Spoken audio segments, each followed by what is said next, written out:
Now, Jeff, because we have a very large audience in China, I have just received 3 questions. Can I? Yeah, absolutely, please.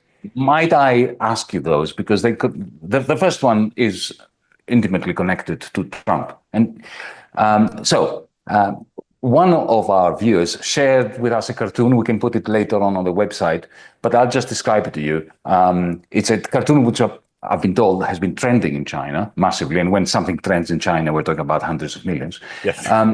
It captures the hope of many Chinese that by standing up to Trump, China will be encouraging a number of other countries to rise from their knees, where they are kneeling down in front of Donald, and stand up to Trump too.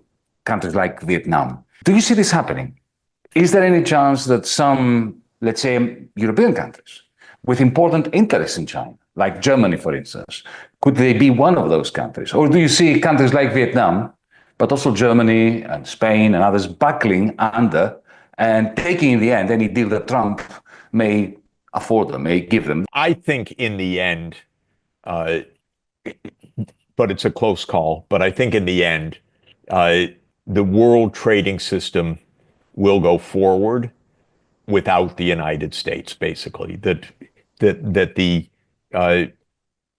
end of all of this is U.S. isolation, with the rest of the world basically continuing along, even the formal rules of the World Trade Organization.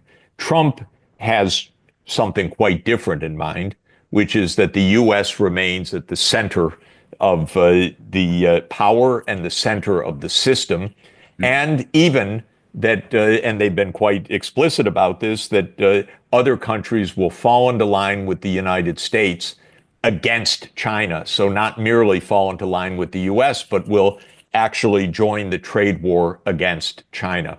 No doubt that is a major goal in Washington right now, at least of some of this administration and much of the political scene. There's an overwhelming anti-China vision in Washington, and the idea that other countries will join against China is their hope. The reason I think it's not likely is that if you take a hard look at what real economic power the United States still maintains, it's nowhere close to what Trump believes.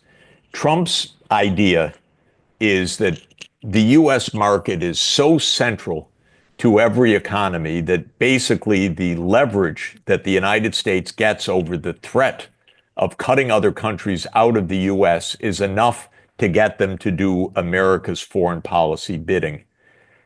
That may have been true 25 years ago. I think it's an anachronistic view today. And the reason is simply the numbers. The U.S.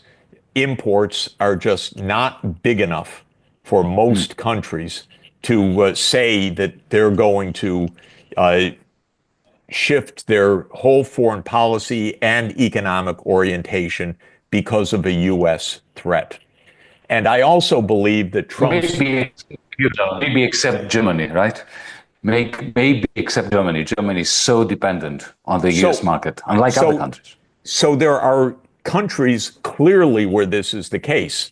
And Mexico is an example of this, or Canada is an example of this. I mean, of course, they can say what they want, but in the end, they have 70% of their exports going to the U.S. market. And so there are countries like that, but there aren't many countries like that, actually. The U.S. as a whole in its imports is roughly 12 or 13% of worldwide imports. The market is not big enough.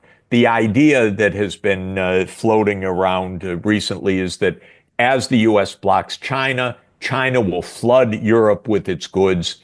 And by doing so, Europe will put up barriers and effectively have to join the U.S. in an anti-China move. If you look at those numbers, it's actually not the case. China exports right now about $450 billion a year to the United States. It's not so big. By the way, it's come down a lot because there's been 10 years of anti-China policies, even starting with Obama, but during Trump 1 and during Biden. So China's already diversified substantially. So that kind of idea that China's about to flood the world with its inexpensive products and thereby provoke a worldwide anti-China response, that too is not true. So I admit it's a debatable point, but I don't think the U.S. has the power to do this. Another point about the power in this trade war. The financial markets really are shaky right now, and it's understandable. The U.S. is a debtor country at a significant scale, and it's a deficit country at a significant scale, meaning not only does it owe a lot, but it borrows a lot. And you don't get to call the shots so easily as Trump believes when you are a debtor. And that's why he had to quickly abandon the so-called reciprocal tariffs, which were absolutely I won't even go into it. But anyway, that whole tariff list that Trump made, which was completely primitive, he had to abandon it, not because of protests about trade, but because the capital markets started to seize up and U.S. interest rates started to rise above 5%, and clearly there was a significant problem. Trump does not have a strong hand. He's playing poker, if I can come back to our earlier discussion. Poker is a game of bullshitting others. It's a game of bluff as much as it is a game of a strong hand. So I personally think he's very much overestimating his hand. Now, as soon as this started, President Xi Jinping went to Southeast Asia, and he's still on that trip, and he's going to be visiting Malaysia, I think, quite soon, and I think in May, and on and on. China's not going to lose its trade relations. I spoke with senior African officials today. They're so focused on China and all that China relations can mean. I just don't see it. The United States, in my view, really is in relative terms, a diminishing force in the world. It is not the sole superpower. It is not the indispensable country. And Biden bet that it was in a particular way in Ukraine. Trump is betting in a quite different way that it is in the world economy. I don't buy it in either case. And now China is talking openly about internationalizing the renminbi. I think it's inevitable for many, many reasons. And that also means that the exorbitant privilege of the US dollar as being the sole world key currency, I don't give it 10 years of continued life. So that's my basic point. Mm-hmm. I think it's a poker bet that isn't going to win by the U.S. Can I put a hypothesis to you for you to comment?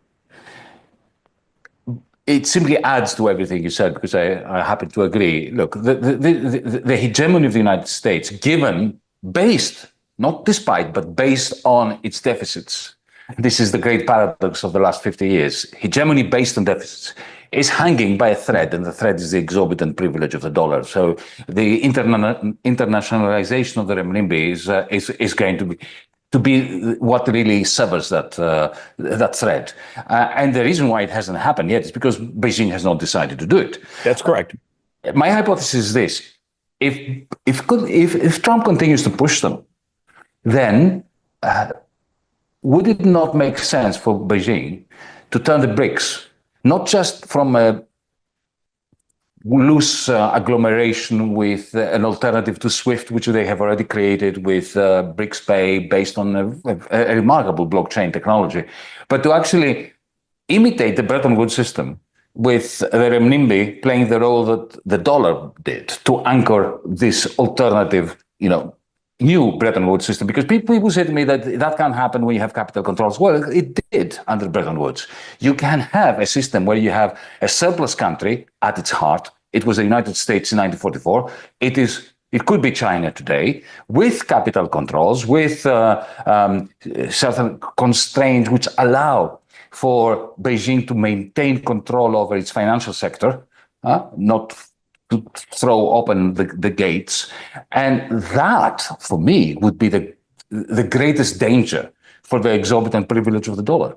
Well, I think, first of all, China is opening the gates to some extent, but carefully. What's really key, the most fundamental point, I would say, is Chinese interest rates, both the nominal interest rates and real inflation-adjusted interest rates, are lower than U.S. interest rates. Well, China's a savings surplus country. The U.S. is a deficit country. But you get a lot of power by financing the world. The U.S. financed the world for a long time in the 1950s, 1960s, 1970s. China is financing the world. It's financing enterprise, it's financing infrastructure, and it is creating a renminbi-based outward-oriented finance. And just today, I was reading about new steps that the Chinese government is taking to say we support the outward investments of Chinese companies, especially, I would say, in the Southeast Asian region, to start with the 10 ASEAN countries. They're close by. There's a lot of natural connection. That's where President Xi Jinping has been on his visits recently. So, yes, I think that this is a big deal. And I would say that the exorbitant privilege of the dollar will come to an end for three fundamental reasons. And we're watching it right now. One is simply the weight of the U.S. in the world in relative terms is shrinking. So the predominance of the dollar at some fundamental level depends on the strength of the U.S. economy, and the rise of China's, but not just China, of India and others, is a fundamental change. And that share is declining when measured in purchasing power in a significant way, and it will continue to do so. Second, the U.S. completely abused the privilege of being the world's key currency in a couple of ways. One is by, total failure of fiscal responsibility, because you need a measure of fiscal responsibility to show that you're not just blowing up the whole monetary system, and the U.S. doesn't show it right now. But second is in all of the use of the dollar to enforce U.S. foreign policy. The weaponization of the dollar has been pervasive. And part of it is simply grabbing Russia's foreign exchange reserves, for example, grabbing Venezuela's foreign exchange reserves, grabbing Iran's reserves, Afghanistan's reserves. It's a bad act. When countries watch this long enough, it tells you don't keep your money in dollars. So they're getting that. But second, and it's similarly important quantitatively, the U.S. used the dollar for enforcement of sanctions, which is different from just grabbing dollars. They threaten third countries. If you don't go along with our sanctions, we cut your banks out of the SWIFT system. Yes, so that is pissing off dozens of countries around the world in a very serious way. And then the third point that I think is absolutely also true, SWIFT is a primitive clearing system at this point. And so in a digital age, just the sheer technology of clearing doesn't have to go through commercial banks the way it did. It will, in some fundamental sense, be a central bank digital currency, although there are many different models of that. And this also will accelerate the move, certainly out of SWIFT. But the Fed isn't doing anything interesting on digital currencies either, whereas the People's Bank of China absolutely is. So I agree with you. Can I add a wrinkle to that? Yes. To that very point, because in my last book, I was making this point. So effectively, it's a fourth reason, a fourth threat to the exorbitant privilege of the dollar. In China, you have the complete and seamless merging of what I call cloud capital, that is algorithmic capital, and finance. You have WeChat, and as mentioned, very importantly, the digital currency of the central bank. Now, why don't you have that in the United States? It's not because they're not capable of doing it. It's because Wall Street won't allow it. Exactly. Wall Street will allow Silicon Valley to share into its financial rents. So, because of the political structure in China, that's not in question. I mean, they do things in China that would never happen in the West, like, for instance, impose interoperability on their big tech conglomerates and so on. By the way, so when you bring together 100% correct, 100% correct. Yep. And by the way, interestingly, what are they doing in Washington? They're playing games with crypto rather than digital central bank currency. So they're even undermining the dollar by turning to crypto because that's the game of the campaign financiers. So it's crazy. You know, in other words, they're eating up their own base deliberately. Well, if Trump feels that his bluff is being called and his bluster is failing, do you fear, Professor Sachs, that's a question that came from China, that they will intensify the tensions in Taiwan, possibly station missiles there in order to provoke the Chinese government to intervene in order to blow everything up rather than lose the exorbitant privilege of the dollar? That's essentially what our viewer has been asking. Let me say, whether they do it for that reason or for other geopolitical reasons, everything the United States does with Taiwan is playing with conflagration. It's playing not just with fire, it's playing with disaster. And it's very similar to Ukraine, very similar, because the idea of Ukraine was the United States can do what it wants vis-a-vis Ukraine because what can Russia do? And this, by the way, going back, we talked about Brzezinski. Brzezinski actually writes in 1997 a long section of his book on the grand chessboard, where he says, he analyzes what can Russia do as NATO enlarges. And he says, in the end, nothing. They're going to have to accept it. Okay, this was yet another blunder of American strategy, and it's very clearly written back in 1997.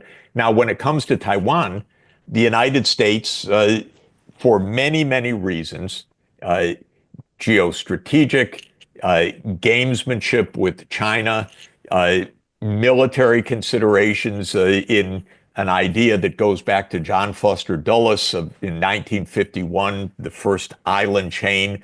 We must prevent China from having a breakout to the Pacific. Mind-boggling stuff. They really think that they're gearing up towards a possible war over Taiwan. And if the Taiwanese act like the Ukrainians, there will be a devastating war. And what I mean by acting like the Ukrainians, if the Taiwanese politicians say, America's got our back, we declare independence, there will be a war, no question. So whether the United States provokes the war directly, which I think is less likely, or the United States acts in a way which could cause Taiwanese politicians to be reckless in their own country's situation, like the Ukrainians were, saying, yeah, we love NATO, we're going to do whatever we want to defeat Russia. If the Taiwanese behave that way, there will be war. What can one say about this? Well, I'll just say two things. I'll say, two main things. First, every war game that has been played and every bit of common sense is that the United States gets defeated in a conventional war thousands of miles from the U.S. coast. It's crazy idea of the United States that they're going to fight a war with China in China's waters. Okay? This is the first point. Second point is such a war could lead to global annihilation. And that's not hyperbole. That's just also common sense. This is crazy stuff. So I come back to the point that Americans are pretty crazy. They're capable of doing crazy things. It's a militarized society. Trump, I don't know what he knows or wants, but Washington is filled with people talking about war with China. And anyone that talks that way is out of their minds and is really doing profound harm to let's say, the expected future of our planet. And so I hope we never come to that, because it would be certainly a disaster for the United States and most likely a world disaster. 妈妈是我的心肝宝贝，她值得最好的。想帮助睡眠、促进排便，我为妈妈选太阳星全效克菲尔益生菌。知道妈妈总舍不得买给自己，我来买。希望妈妈睡得香，假巴黎。现在就上快点购母亲节太阳星全效克菲尔益生菌宠爱妈咪超值专区，享各项健康好礼最高3重送，满5000加送520元购物金。透过中天新闻网 App 下单或输入 CTI 推荐码，每单再减50元哦。